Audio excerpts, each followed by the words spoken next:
خۆشەویستمان ئەفەرمێ إنما الأعمال بالنيات کردەوەکانی ئینسان ئەوە زمانی ئینسان ئەوە زانیمان ئەی کردەوەکان نیەت سەیرەکری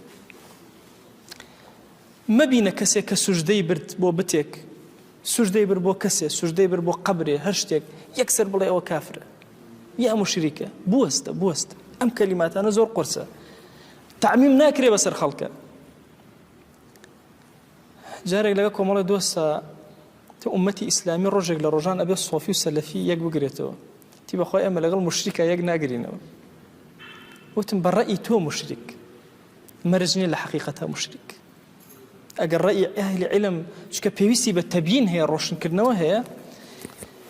بۆیە ڕەحمەتی خوا لە ئیبن تەیمیە بێ ئەفەرمێ فإن التكفير لا يكون بأمر محتمل هەر مەسئلەیەک احتیمالاتی هەڵگرت تەکفیری پێ ناکرێت ئەمە قاعدەیەکی گەورەیە دای ئەڕێژێەوە عولەما زۆر قسەیان لەسەر کردووە ابن ڕەجەبی حەمبەلی و زۆرێکی تر لەسەر ئەو مەسئلە حتا هەندێک ڕیوایەت لە ئیمامی ئەحمەدەوە کە ڕیوایەتەکەن صحیحیشە ڕیوایەتەکە ئەڵێ ئەگەر کەسێ وتی ئەشهەد بانگبێژ بانگەدا وتی ئەشهەد ئەنە محەممەدە ڕەسوول الله نەفەرێکە تۆ بین لەوتی کەذەبتە درۆ کرد ئایا ئەم کەسە پێی کافرە بێ پرسیانەکە لە ئیمامی ئەحمەد فەرموو نەخێر کافر نابێت چونکە احتیمالی هەیە بەم پیاوە بڵێ تۆ ڕاز ناکەی لەگەڵ پێغەمبەر صلی الله عليه وسلم نەک شەهادە درۆیە احتیمالی هەیە خۆ کەذەبتە تو احتیمالی هەیە بڵێ نەخێر ئەو پێغەمبەر نییە احتیمالی بڵێ تۆ ڕازگۆنی ئەی بانگبێژ لەگەڵ خۆشەویستە صلی الله عليه وسلم احتیمالەکەی تریان وەرەگری بەو کەسە ناڵێ کافر پرسیاری لێ ئەەکەی مەبەستت چییە والله مەبەستم لەم بانگبێژەیە زۆر درۆزنە ڕاز ناکە قەیسێک ئەو کاتەوە لە بین دوو کەسە دوو موسڵمان مشاجرەیەکیانە بۆ کێشەیەکیانە بۆ مەسەلەکە کوفر و ئیمان نییە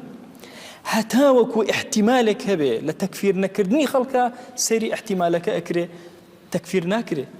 قاعدە تەکفیرەکە تەنفیز ناکرێ وە زۆر احتیمالات هەیە لە احتیمالاتەکان کە علەما باسییان کردووە و کردویانە بە چوار جۆر احتیمال فەرمویانە الكفر باطنا والإسلام ظاهرا يعني گەورەترین مشکلە تعامل لەگەڵ منافقة کە لە ناخەوە کافر بێ لە دەرەوە مسلمان